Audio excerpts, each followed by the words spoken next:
Class 11 chemistry chapter number 1 MCQs. First question है the word atom comes from Greek language which means A beautiful, B indivisible, C smooth, D sharp. जो atom का word है ये Greek language से आया है। हमने इसका मीनिंग बताना है कि वो ब्यूटीफुल है, इनडिविजिबल है, स्मूथ है या शार्प है।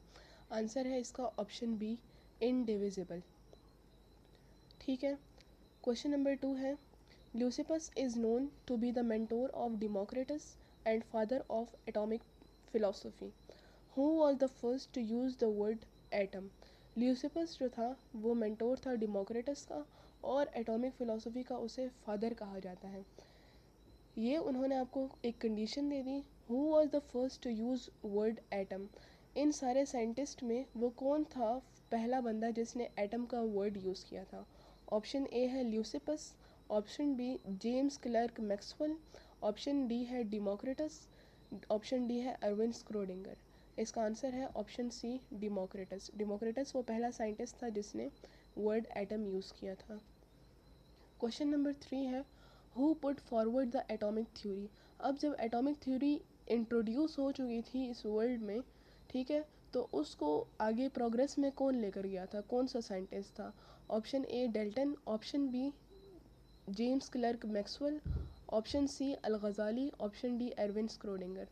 ठीक है, तो इन सारे साइंटिस्ट में जो थ्योरी है जो फॉरवर्ड लेकर गया था एटॉमिक थ्योरी को, वो साइंटिस्ट है ऑप्शन ए डेल्टन। ठीक है। क्वेश्चन नंबर 4 है who observe the movement of molecules from one container to the other in Maxwell's thought experiment. अब जो मैक्सवेल का थॉट एक्सपेरिमेंट था उसमें इन सारे साइंटिस्ट में किसने ये ऑब्जर्व किया कि मॉलिक्यूल जो है वो एक कंटेनर से दूसरे कंटेनर की तरफ मूव कर रहे हैं। ठीक है, उसकी मूवमेंट को कौन से साइंटिस्ट ने ऑब्जर्व किया। तो ऑप्शन ए है मैक्सवेल, ठीक है, ऑप्शन बी है the demon, option C Maxwell students, option D Maxwell's mentor. तो इस जब वो एक्सपेरिमेंट हो रहा था उसमें मॉलिक्यूल्स के मूवमेंट को जो साइंटिस्ट ने ऑब्जर्व किया था वो है था the demon. Option B is the correct answer. Okay. Question number 5 the Maxwell's demon experiment violates which of the following law. अब जो मैक्सवेल डेमन्स का जो एक्सपेरिमेंट था ना उसने एक लॉ को वायलेट किया था, यानी गलत साबित कर दिया था। ये हमने शॉर्ट क्वेश्चंस की वीडियो में बहुत डिटेल में डिस्कस किया है। अगर आप चाहते हैं कि वो आपको कंप्लीट डिटेल उसकी पहुंचे, क्योंकि ये एमसीक्यूज़ आपके पास बदल बदल कर भी आ सकते हैं, तो आप चैनल को सब्सक्राइब कर लें ताकि जब भी शॉर्ट क्वेश्चंस की वीडियो अपलोड हो सबसे पहले आप तक मिले और आपका कोई भी आंसर गलत ना हो। ठीक है, बोर्ड के पेपर में बहुत कन्फ्यूजिंग एमसीक्यूज़ बनते हैं, उसके लिहाज से ये लेक्चर्स प्रिपेयर किए गए हैं। ऑप्शन ए उसमें है law of conservation of mass, option B है the Boyle's law, option C है फर्स्ट लॉ ऑफ थर्मोडाइनमिक्स और ऑप्शन डी है सेकंड लॉ ऑफ थर्मोडाइनमिक्स। इन सारों में उसने जिस लॉ को गलत साबित किया था, वोलेट किया था, वो था second law of thermodynamics, option D. ठीक है। क्वेश्चन नंबर 6 है the Schrodinger thought experiment is believed to have contributed to evolving the well known field of physics. Schrodinger ने जो थॉट एक्सपेरिमेंट किया था कैट वाला, ठीक है, उसने फिजिक्स की कौन सी फील्ड को फ़रोग दिया, कौन सी फील्ड को आगे लेकर गया। फिज़िक्स में plasma physics, particle physics, statistical mechanics या क्वांटम मैकेनिक्स। तो वो जो सी फिज़िक्स की फील्ड को आगे लेकर गया था प्रोग्रेस में, वो थी ऑप्शन डी, क्वांटम मैकेनिक्स। ठीक है, option D is the correct answer. Question number 7 है what were the findings for an outside observer in Schrodinger's thought experiment. Schrodinger का थॉट एक्सपेरिमेंट जो था बॉक्स के अंदर, उसमें एक आउटसाइडर क्या ऑब्जर्व कर सकता है कि वो कैट किस हाल में है। The cat was dead, the cat was alive, cat या मर चुकी है या ज़िंदा है, the cat was both alive and dead simultaneously. Cat जो है ऑब्जर्वेशन अनटिल वो ऑब्ज़र्व की जाए तब तक वो ज़िंदा भी है और मुर्दा भी है। The cat was neither alive और नॉर डेड, ना वो ज़िंदा है ना वो मुर्दा है।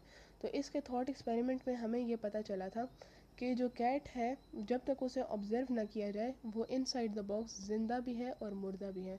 Option C is the correct answer, the cat was both alive and dead simultaneously. Next question है the famous book of Al Ghazali तोहफ़तुल फ़लसफ़ा challenge the philosophical thought of Neoplatonic thinkers which believe that.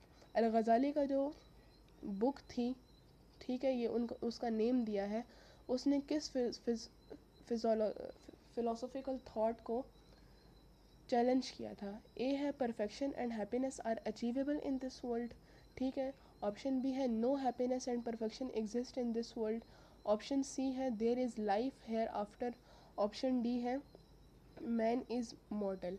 तो हम लोग ये कह सकते हैं कि उसकी जो थॉट एक्सपेरिमेंट थी और उसने जो बुक लिखी थी उसमें ये था कि no happiness and perfection exist in this world. Option B is the correct answer. 9 है Al Ghazali thought experiment was based on burning. Al Ghazali ने जो थॉट एक्सपेरिमेंट किया था, थॉट एक्सपेरिमेंट काफ़ी सारे साइंटिस्ट ने किया था, ये भी हम लोगों ने शॉर्ट क्वेश्चन की वीडियो में डिस्कस किया है। तो अल-गज़ाली ने जो किया था वो उसने किस बेसिस पर किया था, पेपर को बर्न किया था, कॉटन को बर्न किया था, वुड को बर्न किया था या कोल को बर्न किया था। तो इसका आंसर है कॉटन को बर्न किया था। Option B is the correct answer. Next है what is the correct statement about Al Ghazali approach. Al Ghazali ने एक अप्रोच की थी, ठीक है, उसने ये 3 दिए थे कि ही thought that every event must have a cause. कोई भी चीज़ अगर नेचर में एग्जिस्ट करती है तो उसकी कोई ना कोई वजह है। He thought that there is a succession of events not causation, ठीक है, वहाँ पर या तो सिर्फ इवेंट एग्जिस्ट कर रहे हैं और वहाँ पर कोई कॉज नहीं है, ठीक है, उसने ये भी स्टेटमेंट दिया। नेक्स्ट है he thought that God can suspend the habitual continuation of events. अब फर्स्ट में वो ये कह रहे हैं कि जो ये स्टेटमेंट्स हैं सारी, वो अल-गज़ाली की स्टेटमेंट को किस तरह से अप्रोच करी हैं, यानी कि जो भी इवेंट है उसकी कोई ना कोई कॉज है, ठीक है। He thought that there is a succession of events, कोई वजह नहीं है, सिर्फ सक्सेशन है इवेंट्स की, या फिर जो हैबिचुअल कंटिन्यूएशन है किसी भी इवेंट की, ये सिर्फ गॉड की वजह से है। अब ऑप्शन ए उन्होंने हमें दिया है 1 एंड 2 ओनली, यानी जो 1 है कि मस्ट हैव अ कॉज और जो 2 है सक्सेशन ऑफ इवेंट, क्या यही है सिर्फ। ऑप्शन डी में है 1 एंड 3 ओनली, ठीक है, कि 1 ही थॉट दैट एवरी इवेंट वही वाला कि कोई कॉज होनी चाहिए, और 3 में है कि गॉड कैन सस्पेंड, और ऑप्शन सी में है कि 3 ओनली, यानी सिर्फ जो थर्ड स्टेटमेंट है ये है। ऑप्शन डी में है 1 2 एंड 3, यानी ये जो तीनों स्टेटमेंट्स गिवन हैं इसमें ये सारी उसमें एग्जिस्ट करती हैं। तो इसका जो हम लोग करेक्ट आंसर लगाएंगे वो होगा ऑप्शन 3 ओनली, नहीं, ऑप्शन 1 एंड 3 ओनली, क्योंकि उसकी थ्योरी में जो था ये भी हमें बताया गया था कि हर एक कॉज का कोई ना कोई इवेंट का कोई ना कोई कॉज होता है, और इस जो कायनात का जो सब कुछ है ये गॉड की वजह से हो रहा है, वो इसको कंटिन्यू कर भी सकते हैं और स्टॉप भी कर सकते हैं। एमसीक्यूज़ ख़त्म हो चुके हैं, चैनल को सब्सक्राइब कर दीजिएगा ताकि आने वाली कोई भी वीडियोस आप तक सबसे पहले पहुंच सकें। Thank you.